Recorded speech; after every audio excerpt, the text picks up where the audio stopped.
হাদিসের মধ্যে আসছে যে নারী ভুরু ফ্লাক করে, ভুরু উঠায়, পার্লার নামে একটা জগৎ আছে, সেখানে যাওয়ার পরে এরকম ভুরুগুলা উঠায়, এটাকে বলা হয় ভুরু ফ্লাক। এই নারীর উপর আল্লাহ রসুলের অভিশাপ চলে। ভুরু যারা উঠাইতেছে তারা আপনারই কন্যা, আপনার বোন, তারা আপনার স্ত্রী। এই যে তারা এই কাজটা করতেছে, অভিশপ্ত কাজ, তাদেরকে বুঝান তুমি যেই কাজ করতেছো এটা আল্লাহর অভিশাপ, এটা নবীজির অভিশাপ আছে, এই অভিশপ্ত কাজ তুমি করবা না। তাদেরকে বুঝান এটা অভিশপ্ত কাজ, এই কাজে আল্লাহ অভিশাপ দেয়, রসুল অভিশাপ। এর মধ্যে একটা আছে কালার করা। কি করা? আল্লাহর সৃষ্টির পরিবর্তন করে ফেলে চুলের।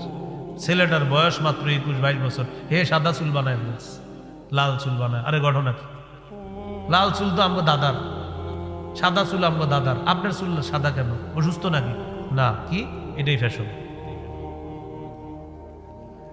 ইবলিস আল্লাহর কাছে চ্যালেঞ্জ করছে, ওয়ালা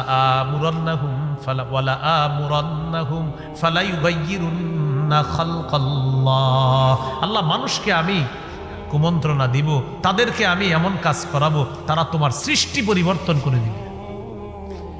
এখন কোটি কোটি টাকা খরচ করে আপনার সৃষ্টির পরিবর্তন করা হচ্ছে, কোটি কোটি টাকা খরচ করে দেখবেন জিব্বা, নাক, টাক কি করে ফেলতেছে, কোটি কোটি টাকা খরচ করে।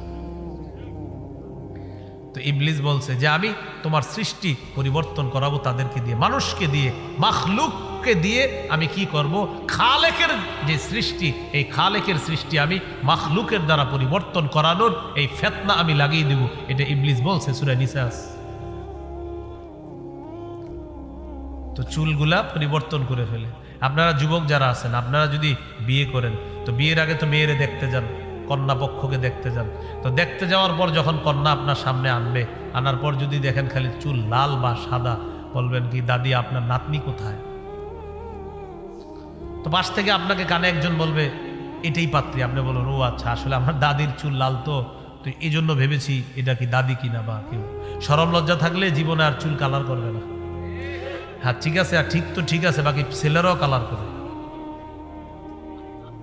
কোন মেয়ের সামনে যদি এরকম ছেলে পরে, মা বোনরা আমার বয়ান যারা শুনতেছেন মাইকে শুনেন, আপনারে বিয়ে করার জন্য কোনো ছেলে আসছে, আর যদি দেখেন খালি চুল সাদা লাল, বয়স মাত্র তার 22-23, একটা অসুস্থতা, এটা ভিন্ন বিষয়। কিন্তু 25-26 বছরে বুঝাই যাচ্ছে যে সে চুল কালার করছে।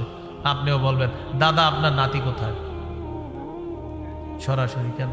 পাশ থেকে কেউ বলবে এটাই পাত্র, তখন আপনি বলবেন আমার দাদার চুল সাদা, এই জন্য আমি ভাবলাম সাদা কিনা। এই যারা বেশিরভাগ টিকটক ইত্যাদি করে, বেশিরভাগ দেখবেন চুল সাদা করবে, আর এটা যুব সমাজের মধ্যে আপনার পুরা ভাইরাসের মতো ছড়ায় দিচ্ছে। তো এগুলো আমরা করব না, বলেন ইনশাআল্লাহ। এই 31শে ডিসেম্বর, কালকের পরের দিনই দেখবেন মানে এমন অনেকের এমন অবস্থা, কি ভাই আপনার কি হয়েছে, কি যে হয়েছে বুঝতেছি না, এরকম একটা অবস্থা। কি পাগল হয়ে গেছেন? আসলে কি যে হয়েছি এটাই বুঝতেছি না, এরকম একটা ভাবসাব থাকবে। মানে হে যে কি করবো, মাইরেও লাইতে পারে আপনার, এরকম একটা ভাবসাব।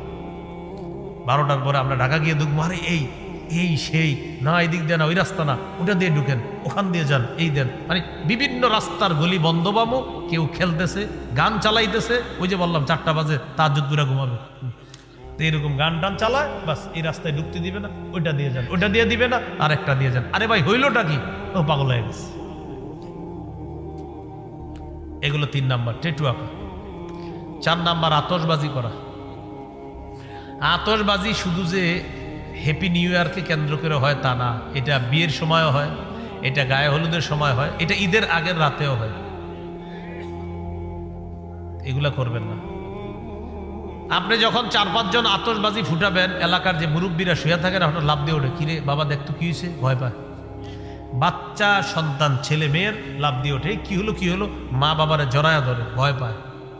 সূরা আহজাবের 58 নম্বর আয়াতে আল্লাহ বলেন, ওয়াল্লাযীনা ইউযুনাল মুমিনিনা ওয়াল মুমিনাতি বিগাইরি মাকতাসাবু ফাকাদ ইহতামালু বুহতানাও ওয়া ইসমাম মুবিনা।